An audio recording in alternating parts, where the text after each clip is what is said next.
Merci et bienvenue à Hebdo Santé. Pour ce nouveau numéro, nous parlons d'une maladie fréquente pouvant se compliquer et engager le pronostic vital du patient, c'est-à-dire mettre sa vie en danger. Il s'agit de l'ulcère gastrique ou encore l'ulcère d'estomac.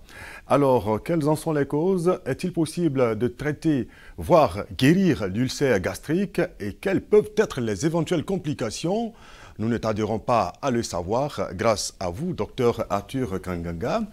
Vous êtes médecin, mais aussi journaliste spécialiste des questions de santé. Naturellement. En tout cas, c'est un plaisir pour nous de vous recevoir. Le plaisir est renouvelé et partagé. Merci infiniment à vous. Merci. Qui dit ulcère gastrique parle forcément d'alimentation. Et c'est tout l'intérêt donc de votre présence ici, docteur Kwaku Konan.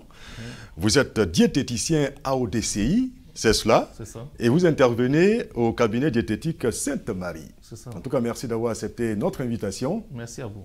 Alors, messieurs, ulcère gastrique, ulcère d'estomac, ulcère gastro-duodénal, ce sont différentes formes d'ulcère ou alors une question de terminologie? On va dire que c'est une question de localisation, parce que déjà, il faut quand même définir les termes. Un ulcère, c'est une plaie, un peu comme on a des ulcères au niveau de la peau. Et c'est une plaie qui se développe au dépend d'une paroi du tube digestif. Et comme au niveau du tube digestif, on a l'estomac, et juste après l'estomac, la partie qui vient avant l'intestin grêle s'appelle le duodénum. Et donc, du coup, une plaie qui survient au niveau de l'estomac, on va l'appeler ulcère gastrique, pour dire gastro. Et ensuite, duodénum étant la partie qui vient juste après l'estomac. Donc, lorsqu'on aura une plaie, un ulcère au niveau du duodénum, on va l'appeler un ulcère duodénal. D'où le nom savamment connu qui est l'ulcère gastro-duodénal. Donc, c'est une plaie qui se développe au niveau de l'estomac ou de la fin de l'estomac. Et donc le nom, disons le nom est fonction donc de la localisation. De la localisation de la plaie, juste ça, juste cela. Voilà. Ah, d'accord. Avant donc de rentrer dans le vif du sujet, en connaître donc les causes, eh bien nous allons vous proposer le témoignage d'une dame qui nous raconte comment la crise d'ulcère est survenue chez elle. Un soir, quand j'ai fini de manger, bon, j'ai mangé de la loco. Quand j'ai fini, à 20 h, j'ai senti des douleurs au niveau de l'estomac. Le lendemain matin, quand je suis partie, j'en ai parlé à ma soeur, elle m'a dit « Est-ce que tu ne fais pas une crise d'ulcère par hasard ?» Et le lendemain, je suis allée à l'hôpital. Le médecin m'a demandé ce que j'ai mangé la veille. Est-ce que ça m'arrive souvent d'avoir ce genre de crise-là? Je lui ai répondu par la négative. Donc il m'a dit « Bon, il m'a prescrit des sachets en lait, et j'ai pris, ça s'est calmé.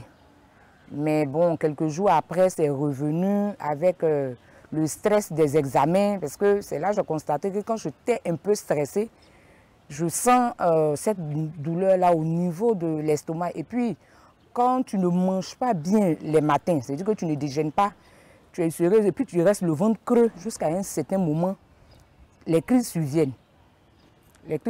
Et ça s'est empiré quand j'ai eu ma première grossesse à l'âge de 34 ans. Le stress de la grossesse, la fatigue et tout, ce qui entoure la grossesse, c'est là même que ça s'est déclenché. Mais bon, avec les conseils, on m'a dit de ne pas trop me stresser, de ne pas manger tard dans la nuit, de ne pas trop manger huileux, de ne pas trop manger tout ce qui est trop chaud. Donc, j'ai commencé à respecter un peu ces consignes. Elle a évoqué donc la nourriture, elle a évoqué le stress. Cela m'amène tout de suite à vous poser la question, quelles sont les causes, quelles peuvent être donc les causes déclencheurs donc, de l'ulcère? Déjà, il faut dire que dans le mécanisme même de la survenue de l'ulcère, c'est qu'il y a une dichotomie, sinon il y a un problème, un déséquilibre entre l'agression et la protection de l'estomac. Parce qu'il y a tout un mécanisme qui est fait pour protéger l'estomac.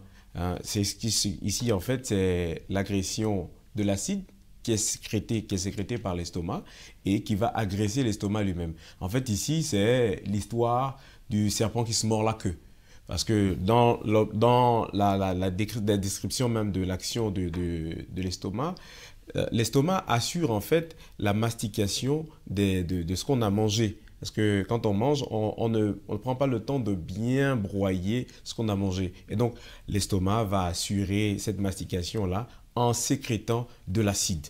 Or, ce même acide-là est toxique, peut également détruire l'estomac. C'est pourquoi il y a toute une panoplie de protection, un mucus qui est sécrété sur la paroi de l'estomac pour protéger l'estomac contre les sécrétions que lui-même est censé produire dans l'optique de ramollir les aliments qui vont par la suite aller du côté de l'intestin grêle pour être internalisés au niveau du sang. Donc, il y a toutes ces agressions-là qui vont survenir, donc production excessive d'acide, donc qui va endommager l'estomac. Mais surtout aujourd'hui, on a constaté qu'il y avait un microbe qu'on appelle Helicobacter pylori, un microbe qu'on peut contracter dans la nourriture, dans l'air qu'on peut avoir, qui est souvent là au niveau du tube digestif, et qui, lui, a pour action de venir manger, bouffer un peu, grignoter la couche protectrice de l'estomac.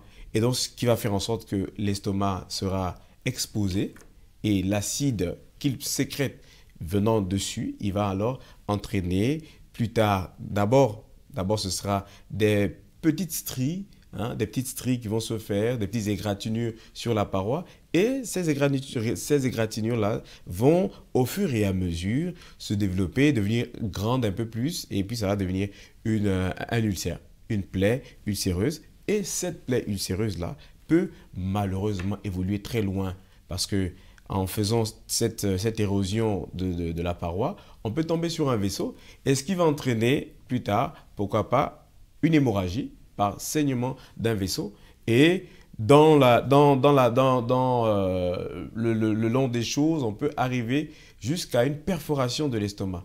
Donc, on appelle une perforation gastrique qui est une urgence chirurgicale. Là, on parle maintenant, là, on est dans les complications. On est dans les complications, on va en parler plus tard. Bien sûr. Voilà. Docteur Kwaku, est-ce que manger peut provoquer l'ulcère? Oui. Mal manger peut provoquer un ulcère. Quand je dis mal manger, c'est quelqu'un qui va manger trop gras, comme elle a expliqué tout à l'heure. Tu vas manger trop sucré. Tu vas consommer l'alcool de façon excessive. Ou bien tu vas se mettre à fumer la cigarette à jeun. Tous ces éléments vont en fait agresser le tube digestif, vont irriter la muqueuse, donc déclencher un ulcère. D'accord. Alors, docteur Arthur Kanganga a parlé donc de microbes qui est donc qui est à la base, l'Helicobacter pylori. Ouais. Alors, comment est-ce que je vais dire, l'alimentation et ce microbe, comment est-ce que vous expliquez ce mécanisme?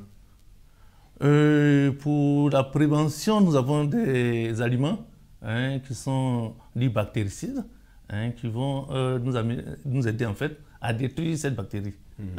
On viendra tout à l'heure au niveau de la prévention. D'accord. Déjà pour dire quand même que, parce qu'on s'étonne un peu, qu'on peut se retrouver une bactérie dans le tube digestif. Dans le tube, oui. Mais vous voyez déjà, vous convenez avec moi que dans tout ce qu'on mange, tout n'est pas forcément chaud. On a des crudités qu'on prend, des aliments qui sont froids qu'on consomme. Et notre air ambiant déjà est pilulé par plusieurs microbes. Il est envahi par plusieurs microbes qui peuvent se déposer pendant qu'on est en train de manger. Au moment où on mange, déjà la nourriture n'est plus très très chaude. Donc on peut manger, en mangeant, on peut ingurgiter des microbes d'Helicobacter pylori et qui vont aller au niveau du tube digestif. Donc on note que les causes, donc il y a ce microbe-là. Ce microbe-là qui peut Helicobacter. Il y a également le stress donc, qui favorise donc, le stress qui va favoriser l'acide. La sécrétion excessive d'acide. Mais il y a une autre cause qui est assez répandue, qui est un peu une cause médicale, la consommation abusive d'anti-inflammatoires à longue durée. Et ça se voit souvent chez les personnes âgées qui sont sujettes parfois à des maladies rhumatologiques, pour des douleurs articulaires, elles vont prendre des anti-inflammatoires. Donc ces anti-inflammatoires, les non-stéroïdiens, ce sont eux qui sont un peu incriminés ici. Donc ces anti-inflammatoires non-stéroïdiens vont diminuer la sécrétion d'un produit qui stimule la fabrication de cette couche-là, protectrice de l'estomac, qu'on appelle les prostaglandines. Donc, on n'aura plus de prostaglandines qui seront plus sécrétées. Donc, du coup, on n'aura plus une protection de la muqueuse, par la muqueuse de l'estomac, et ce qui va exposer l'estomac à faire plus tard un ulcère parce que l'acide va se déposer dessus. Donc, toutes ces choses-là et tous ces arguments-là associés à la consommation du tabac ou de l'alcool et surtout, l'environnement stressant dans lequel on vit. L'environnement stressant, moi je disais en consultation aux gens, à des patients, que le fait déjà en milieu professionnel d'avoir des mauvais rapports avec vos collègues peut déjà susciter en vous un stress. Chaque fois que vous voyez votre collègue de travail avec qui vous avez de mauvais rapports, ce collègue-là va entraîner des crampes d'estomac sur vous. Donc, si ça se perpétue tous les jours, vous voyez que vous êtes exposé à développer un ulcère de l'estomac. Or, tous, on sait que sur les 24 heures que Dieu le jour, on passe plus de temps au travail. Bien sûr. Voilà. Et là, si le milieu du travail doit constituer donc un facteur. Un facteur. Voilà. D'accord. On va parler donc des symptômes maintenant de l'ulcère. Oui. La dame a parlé de douleurs. Oui. Comment est-ce qu'on ressent donc l'ulcère? Bon, elle a eu la chance au moins d'avoir des symptômes. Mais en général, il y a des ulcères qui passent inaperçus. On peut avoir un ulcère gastrique sans le savoir parce qu'ils peuvent passer, il peut être insidieux, et puis dans certaines situations, on peut avoir des douleurs, une douleur qui va se localiser au niveau de la paroi, de la région de l'estomac, donc juste ici, hein. Alors, ça s'appelle la région épigastrique. Au niveau de la région épigastrique, on aura une douleur à type de crampe, telle une crampe ou alors une sensation de faim douloureuse qui va en général survenir à jeun ou alors 4 ou 5 heures après un repas. Donc l'estomac est vide, on comprend que l'estomac est vide et on a une petite sécrétion d'acide qui va venir, cet acide-là va venir se goûter sur la petite brèche et donc du coup ça va susciter cette douleur-là. Donc ça c'est des symptômes qu'on peut avoir. Mais il y a également le ballonnement abdominal. Quelqu'un peut avoir un ballonnement abdominal seulement et puis ça peut être le signe d'un ulcère gastrique ou alors des éructations, faire toujours des rots, ça peut être un signe, un symptôme d'ulcère gastrique. Docteur Kouakou, on entend également dire que quand on est trop rassasié, quand on a trop faim,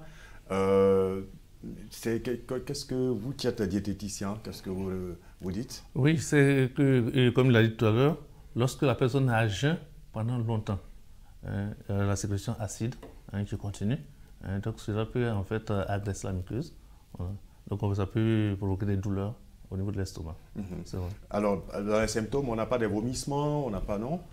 Si, il peut y avoir des vomissements. Il peut y avoir des vomissements. Là, on est arrivé, on est en typique dans une... les vomissements peuvent être déjà des signes un peu de complications de l'ulcère. C'est-à-dire, il peut y avoir des vomissements tout simplement alimentaires, ou alors on peut avoir des vomissements sanglants, donc du sang carrément. C'est-à-dire que là, on a touché une brèche, on a fait une brèche sur un vaisseau au niveau de l'estomac qui va saigner. Donc, on va avoir du sang rouge qu'on va émettre dans les vomissements, ou alors même des selles qui vont devenir noirâtres et malodorantes qui signent une hémorragie digestive. Ça, ce sera carrément dans l'ordre des complications à ce moment. D'accord, mais avant donc de parler des complications, nous allons chercher à savoir si on peut traiter, s'il existe un traitement, si on peut guérir l'ulcère. Oui. L'ulcère, on peut soulager, on peut traiter également l'ulcère, parce que, comme on l'a dit tout à l'heure, l'ulcère a une cause. L'ulcère a une cause. Si on peut éviter, si on peut extraire la cause, normalement, on n'aura plus d'ulcère. Mais pour l'instant, ce qu'on a comme traitement, ce sont des traitements qui essaient déjà de stopper, sinon bloquer un peu l'évolution du phénomène. Donc déjà, là, on a dit tout à l'heure que l'excrétion excessive d'acide serait l'un des mécanismes qui amène la survenue de cet ulcère. Ouais. Donc, il y a des médicaments qui bloquent la sécrétion d'acide. Donc, il y a des antiacides qui sont vendus un peu dans le marché. On peut en avoir en pharmacie. On ne va pas faire la publicité ici. Des inhibiteurs de la pompe à protons, toute une gamme de médicaments qui sont proposés. Il y a des pansements gastriques aussi qu'on propose pour stopper la sécrétion d'acide. Ça, c'est le premier pan du traitement. Et puis, deuxièmement, je vous ai dit tout à l'heure que parfois, on se retrouve dans une situation où dans un ulcère, on trouve également un microbe qu'on appelle l'Helicobacter pylori. Et il y a des antibiotiques qui sont efficaces sur l'Helicobacter pylori. Donc, on fait ce traitement-là anti-acide pour bloquer l'acidité. Et puis, un antibiotique qui va traiter le microbe en question pour qu'on ne puisse plus avoir la survenue de cet ulcère-là. Donc, du coup, on aura géré l'acidité. On aura géré également le microbe et tout est joué. Mais derrière, il ne faut pas oublier de traiter la cause. Mais cela suppose qu'il y a eu une consultation. Une consultation, pour poser effectivement le diagnostic. Pour poser le diagnostic, voilà. D'accord. Il y a toute une et à l'issue de la consultation, il y a également des examens qui sont proposés pour effectivement aller faire le diagnostic de l'ulcère. Parce qu'il faut faire remarquer ceci, c'est que l'ulcère duodénal, l'ulcère de l'estomac, c'est un diagnostic. On ne va pas dire non, quelqu'un ne veut pas se présenter à un médecin et puis on dit « Bonjour docteur, j'ai un ulcère ». Non. Qu'est-ce qu'il faut faire? À quel moment donc il faut aller voir le médecin? Au moment où on a des embarras gastriques, c'est-à-dire on sent comme une plénitude au niveau de son ventre. Hein. Lorsqu'on a une douleur au niveau de la région épigastrique ici, une douleur en général on la qualifie de transfixiante. C'est comme si vous aviez un couteau qu'on vous transperçait dans le ventre, dans le cœur. C'est comme ça que c'est décrit. Une douleur qui va carrément dans le dos. Si on sent cette douleur-là, avec une sensation de remontée aussi, hein, de remontée gastrique, on devrait rencontrer un médecin pour que celui-ci vous fasse des examens. Hein, il prescrit des examens qui vont faire justement le diagnostic de l'ulcère. Docteur Rekwaku, est-ce que l'alimentation intervient dans le traitement de l'ulcère? Oui, l'alimentation intervient dans le traitement de l'ulcère. Et nous conseillons à l'ulcéreux de consommer suffisamment de fibres alimentaires. Suffisamment de fibres? Fibres alimentaires. Les fibres alimentaires, on les retrouve dans les légumes et les fruits. Et ces fibres alimentaires auront pour rôle en fait d'aller tapisser l'intérieur du tube digestif. Ça, c'est lorsque le diagnostic établit que c'est un ulcère. Voilà. D'accord. Et assez de fibres. Et il faudrait éviter de consommer les aliments trop épicés. Le fait de manger épicé, ça agresse la muqueuse. Trop épicé, on veut parler, vous voulez parler trop de piment, trop de poivre, trop de moutarde, hein, ça agresse la muqueuse.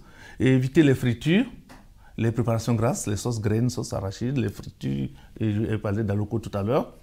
Et puis, il faudrait conseiller une consommation suffisante de vitamine A. La vitamine A, on le retrouve dans les carottes, hein, dans les feuilles à couleur vert foncé, dans l'huile de rouge, l'huile de palme. Et pour parler de matières grasses, il faudrait penser aux matières grasses insaturées, c'est-à-dire les huiles végétales. Il faut éviter les graisses d'origine animale, parce que cela agresse en fait la muqueuse. Hein. Et puis, il faudrait éviter les agrumes.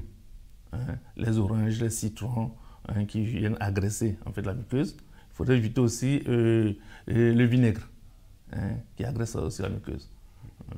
Non, c'est de l'acide alors. Oui, de l'acide. C'est de l'acide qui est à l'intérieur. Exactement. Mais justement, il y a également une habitude aujourd'hui, hein, qui fait très fun, celle de mâcher du chewing-gum. Est-ce que ce ne serait pas aussi... Oui, parce que vous mâchez du chewing-gum, en fait, c'est comme si vous étiez à jeun. Donc vous allez demander à l'estomac de sécréter le sucre digestif, pensant que vous êtes en train de manger, alors que rien n'arrive. Voilà. Donc vous aurez une hypersécrétion acide, alors qu'il n'y a pas d'aliment à digérer. Voilà. Donc on va s'auto-digérer. Et cela est dangereux donc pour notre estomac. Oui, non, c'est-à-dire on a l'impression que c'est assez fun, mais bon, c'est des moyens. D'accord. Alors, une question toute simple. Il y a le traitement que vous venez de décrire, mais est-ce qu'on peut guérir? Est-ce que l'ulcère peut se guérir en En un mot. En un mot, guérir, je ne dirais pas guérir, c'est-à-dire on peut soulager, on peut traiter l'ulcère. Maintenant, si la cause même de l'ulcère est élucidée ou on l'a mise carrément de côté, on peut arriver à une situation de guérison de l'ulcère. Hein? Donc, si par exemple on a eu un ulcère parce qu'on a consommé trop d'anti-inflammatoires, si on enlève les anti-inflammatoires, on est sûr qu'on ne fera plus d'ulcère. D'accord. Vous voyez, si la cause de notre ulcère, c'est par exemple, je veux dire, quelqu'un qui est marié et puis son conjoint serait la cause de son stress, vous comprenez que, à moins que voilà, donc ouais, c'est un peu ça la question de l'ulcère. Alors, voilà. quels peuvent être donc les dangers ou les complications d'un ulcère mal soigné ou négligé? Dans les complications découlent, hein, on les a plus ou moins élucidées tout à l'heure. La première complication de l'ulcère, c'est celle de la survenue d'une hémorragie digestive. Hémorragie digestive haute par une brèche au niveau d'un vaisseau, parce que l'ulcère, comme on l'a dit, c'est une plaie au niveau de la paroi de l'estomac. Et cette plaie-là peut commencer toute petite et puis s'élargir au fur et à mesure. Et en s'élargissant, elle peut toucher un vaisseau qui va commencer par saigner. C'est comme si vous aviez une fuite d'eau dans la maison, un robinet ou alors un tuyau qui est percé au niveau de la maison. Donc, ça va couler.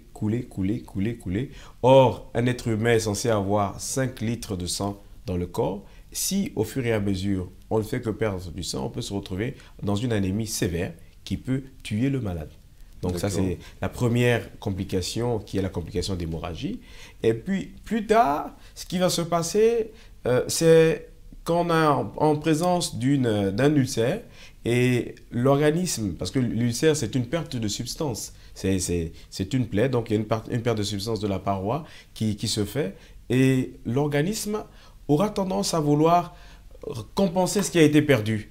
Hein? Et en compensant, il ne va pas avoir la mesure. Donc, il va dépasser un peu la production de cellules qui ont été détruites. Et là, on peut arriver dans une situation de cancer. On peut avoir un cancer de l'estomac qui part d'une plaie ulcéreuse. Donc, il y aura déjà des lésions précancéreuses. Et puis après, on va arriver tout à fait à un cancer de l'estomac. Donc, les conséquences peuvent être très graves. Peuvent être très graves. Donc, on peut avoir une hémorragie cataclysmique qui peut entraîner le malade par une anémie sévère. Et puis, on peut avoir la survenue d'un cancer de l'estomac et qui, lui aussi, plus tard, va entraîner la mort du patient. Donc, pour ne pas y arriver, il faut tout de suite aller consulter lorsqu'on a les signes que vous avez décrits tout à l'heure et suivre donc le traitement qui vous a été prescrit. En plus du traitement médical, oui. Et suivre l'alimentation. L'alimentation, équilibrée. Mais on ne pourrait pas partir d'ici sans dire quelque chose de très important, c'est que pour qu'on fasse, comme on le disait tout à l'heure, pour qu'on fasse le diagnostic d'un ulcère, il y a un examen très important qu'il faut faire. Ça s'appelle une endoscopie. Donc, une endoscopie œsogastro-duodénale. Et lorsque vous partez chez le médecin, voilà. il vous recommande donc de faire cet examen-là. Voilà. Donc, qui n'est pas souvent très facile, pas très agréable. Donc, on vous met une caméra donc, qui est en forme de tuyau, là, qu'on vous met à l'intérieur. Et c'est cette caméra munie d'une lumière qui va au niveau du tube digestif. Et à l'intérieur, on verra les images d'ulcère. Et quand on fera durant l'examen, on peut faire des prélèvements. Et ce sont ces prélèvements-là du suc gastrique à l'intérieur ou prélèvement aussi des lésions qui peuvent soit nous faire remarquer qu'on a en présence effectivement du microbe dont on a parlé tout à l'heure, Helicobacter pylori. Et puis on peut faire des prélèvements sur les berges de la lésion pour voir s'il n'y a pas un cancer. Et cet examen se fait partout? Il se fait partout, il se fait en Côte d'Ivoire. D'accord. Voilà, c'est possible. Et il n'est pas cher, hein? Oui, il n'est pas cher. D'accord. Allez, dernière question, messieurs. Que faut-il pour éviter donc les récidives de l'ulcère? Bon, les récidives de l'ulcère, déjà... je note qu'il faut supprimer la cause. Il faut supprimer la cause. Le diététicien l'a si bien parlé, il a si bien dit. Il y a un régime alimentaire qu'il faut avoir. Et bien là, je vais dire au diététicien qu'en Afrique, c'est un peu compliqué. Hein? Oui. On a des régimes qui sont très épicé. C'est Et vrai. d'ailleurs, même on pense en Afrique que lorsqu'on a préparé puis on n'a pas mis assez d'épices, il n'y a pas assez de piment à l'intérieur. Le Exactement. piment de l'amour. Ouais. Ouais, c'est ça, ouais. Voilà, c'est ça. En tout cas, merci infiniment à vous d'être venu. Merci pour toutes ces informations C'est un et plaisir. ces conseils. Merci à vous, docteur Kwaku Konan. Vous êtes diététicien, je le rappelle, à ODCI. Et vous intervenez donc au cabinet diététique Sainte-Marie. Merci en tout cas d'être venu. Et puis à vous, docteur Arthur Kanganga, vous êtes médecin, mais ce qu'il faut noter, c'est que vous êtes journaliste, spécialiste en questions de santé. Et là, on l'a su tout à l'heure. Oui, on l'a donc, vu également. on est engagé dans la prévention. Là. Voilà, dans la prévention. Donc, Merci. tous pour la prévention. Merci de prendre soin de votre santé, hein, de respecter, donc, de faire attention à votre alimentation. Hein, cela pourrait vous éviter donc l'ulcère. Hein, dont les conséquences peuvent être fâcheuses. Merci à l'équipe technique qui a réalisé cette émission. Je vous retrouve la semaine prochaine pour un autre numéro d'Hebdo Santé. D'ici là, portez-vous bien.